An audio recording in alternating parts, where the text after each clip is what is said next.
Mike Rizzitiello, College Place City Administrator, here with your June 2023 City Project Update. So, upcoming City Council meetings are as follows. June 6th, on Tuesday, there'll be a City Council workshop.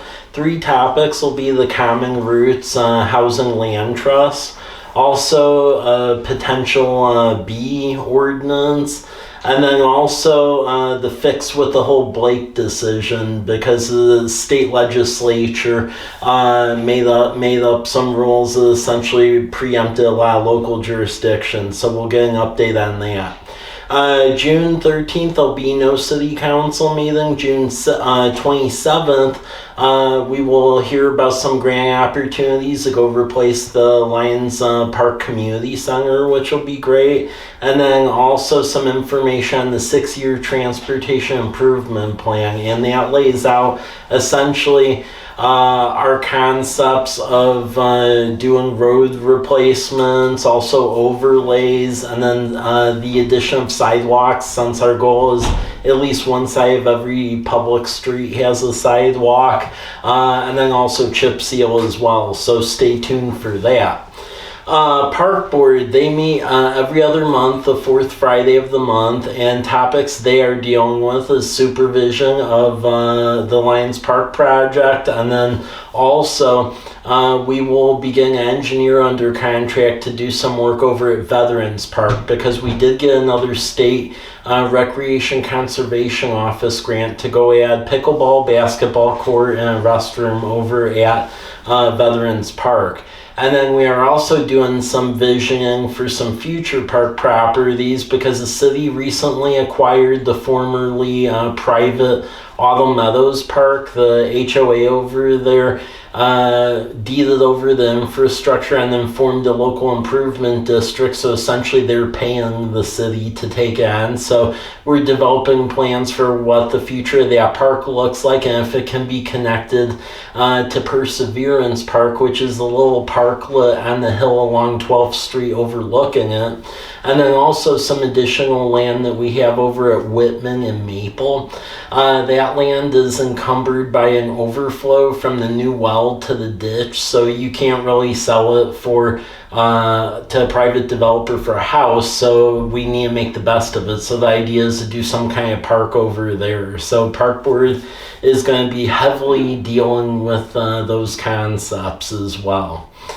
Highway 12, you probably saw that, but there was a ribbon cutting for that last week. It should open sometime this week here, early June, and that's essentially 4-laning the Highway 12 from where right now currently goes down to 2 lanes, which is just right outside of Frenchtown, to the 9 Mile Hill area. That does leave Phase 8, which is from 9 Mile Hill over to the PCA Wallula Paper Mill. There's still 2 lanes. The good news is in this last legislative year, we were able to get in the state plans to keep their match from Connecting Washington transportation package from 2015. We were able to keep that match for engineering and right-of-way acquisition, so that's going to allow us, the Port County cities, everyone, to be able to utilize that to get a large federal request to hopefully build Phase 8, because the goal is to have the 4-lane highway between here, College Place, Walla Walla, and then the Tri-Cities area. So keep an eye out for that. It's good that that project is still moving forward. Talking about federal requests, I am happy in the upcoming federal budgets being cobbled together. There are 3 earmarks that the city has sponsors for. So Senator Cantwell is sponsoring a $2.5 million earmarker grant to go replace the Lions Park Community Center. Senator Cantwell is also sponsoring an earmark for $2.5 million to build well number 7, which will be the new well on city-owned property along Teal Road. So there's $2.5 million there, and then Representative Kathy McMorris Rogers is also sponsoring earmark for $2.5 million to go reconstruct Majonier Road, which is great. Magana Road, that project is part of the tax increment financing the council created at their last meeting at the end of May. So they took the action to create that, and that creates a geography that essentially is being used to dedicate the future revenues for infrastructure. So the tax increment finance concept that was passed includes some local match for Southwest Magana Road reconstruction, the east-west road coming off of College Avenue that'll go to the new development, some exposure there, and then the intersection of the new east-west road with College Avenue and the high school, and then some money to go acquire some land in the middle of the city blocks to use for public parking lots. That way we can waive the parking requirement that has really stopped a lot of investment along College Avenue, and will yield a new era of investment, which will be a great thing. Internet-wise, the County Broadband Action Team, they've put out a draft of the Broadband Action Plan. That'll also appear at the council meeting at the end of the month, and that will allow all the agencies involved to put in for the federal BEAD dollars, which deals with unserved and underserved internet. City of College Place has several pockets of underserved that we hope to address with those grant dollars. Ziply, which is a new internet provider, they actually are starting the installation for their infrastructure all throughout the community. So starting next week here, so early June, you may see Ziply contractors starting to put conduit and fiber throughout the community. That will be occurring. If you have any questions, or if there's complaints as they're putting in the infrastructure, please call the City Public Works offices at 509-394-8526, and then we can get our construction inspector out there to take a look at what they're doing. Also, city holidays coming up, the Juneteenth holiday. So that Monday, June 19th, city offices will be closed, so please be aware of that. Also, we are now in our community events season. It kicked off great last month with Block Party, which had great attendance, and then even prior to that, the Spring Fling event where we partnered with folks in the Walla Valley to have that Coas Park. So Farmers Market has kicked off. So this year it's at the parking lot of City Hall, 625 South College, and that's because of the upcoming Lions Park project. So 4-7 p.m. every Thursday through the end of September, it'll be here at City Hall, so please shop local, support the vendors. If you want an event, go on the city website, cpwa.us, and then sign a vendor form, and then you can vend here. Also upcoming is the Freedom Festival, so that's our cornerstone 4th of July event. This year it'll be on Sunday, July 2nd from 6 to 10 p.m. over at College Place High School. So vendors, Kids Zone, Shanks Pony will play music, and then also a fireworks show. So that's always a greatly attended event, so please show up to that. Columbia REA, Meadowbrook Plaza, a lot of private businesses support that event, so it will be great.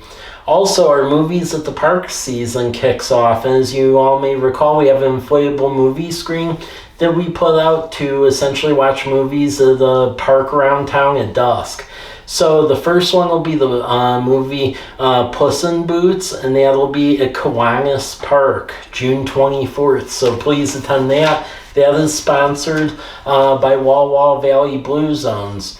Other things coming up, Police Department and Public Works are working on getting some additional security cameras installed over on C Street in front of Home Depot, and then the Meadowbrook Lamperti corridor near Walmart. So if you see camera equipment going up, that's what that's for.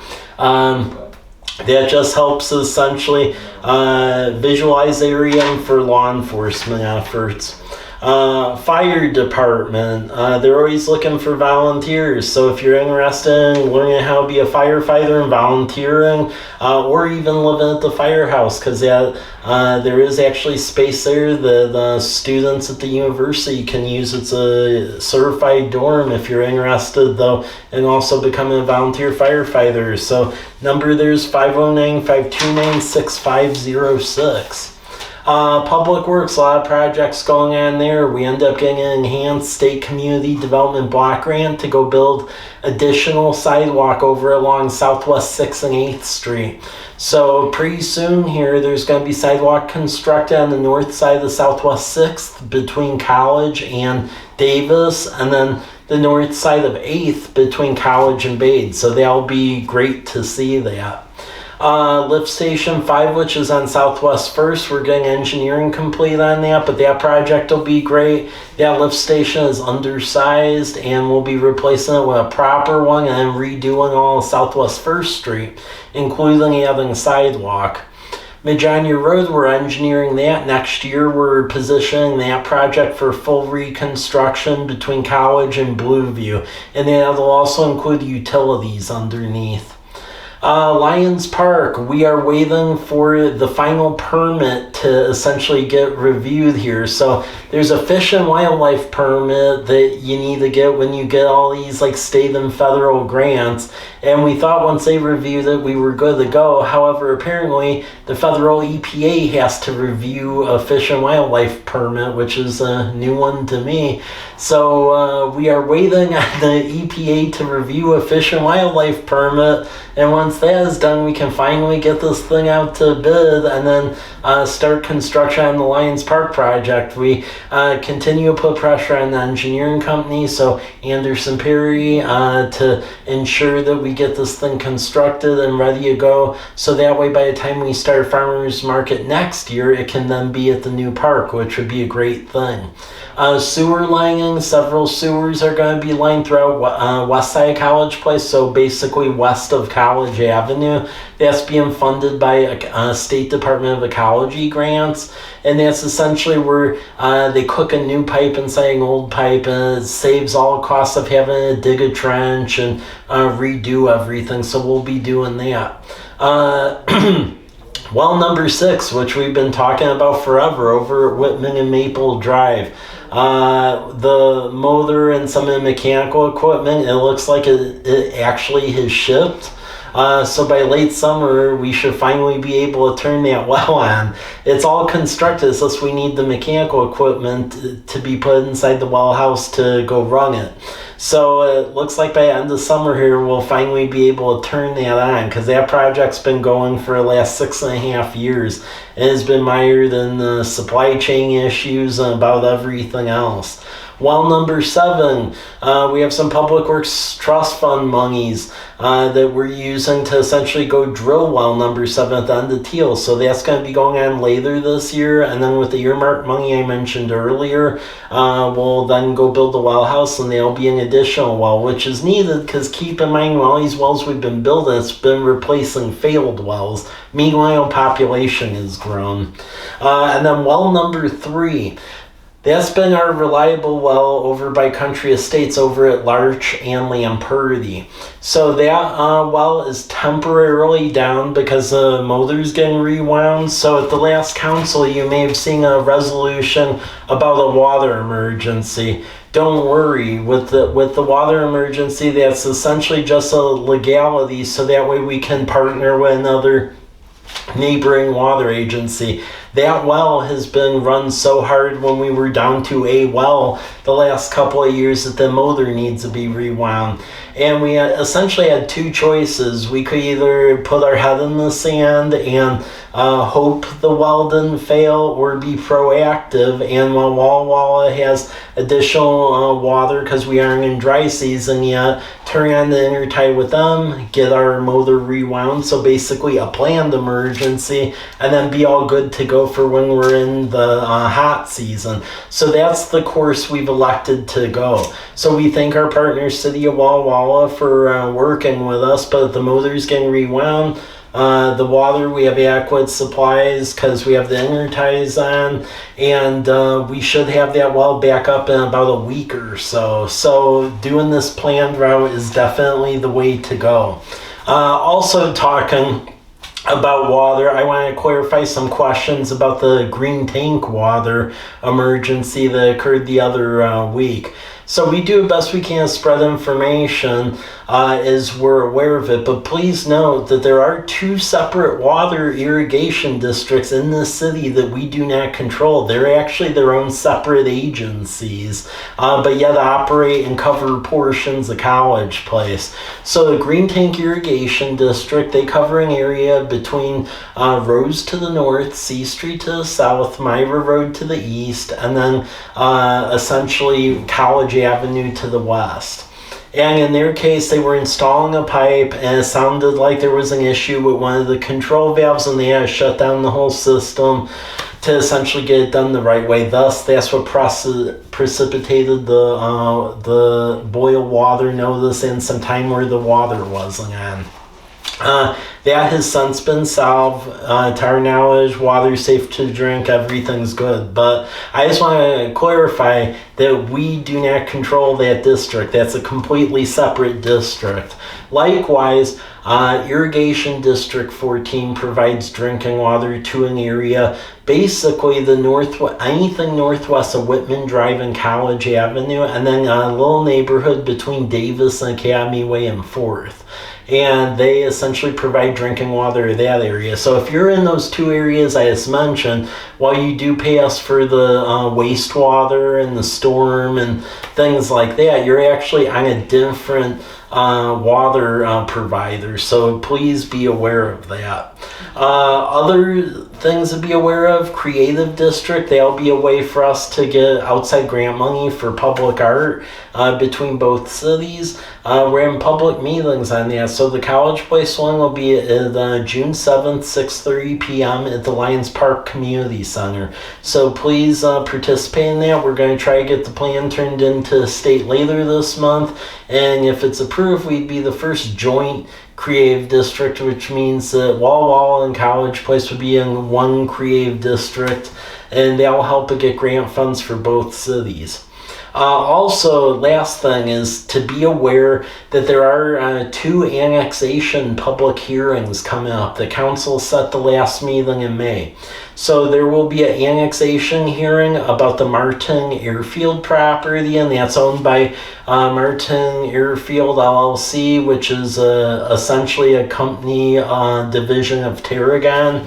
And then the couple of Jant Road properties over at Lambert and Spitzenberg. So there will be two public hearings, July 11th, 7 p.m. Over at the fire station at 629 South College. And also to touch on that, the council renovations, we're making great progress there. I suspect that by August we will once again be having city council and commission meetings over at City Hall, and it'll be an enhanced experience. There's actually a dais, a proper AV system, so we can actually run the hybrid meetings the way they need to be ran. So that'll be a great addition, and that was thanks to a lot of the ARPA grant dollars we got from the federal government. So a lot of stuff's going on, always a lot of grants go after, a lot of projects going on. As things change, we will update you. With that, thank you.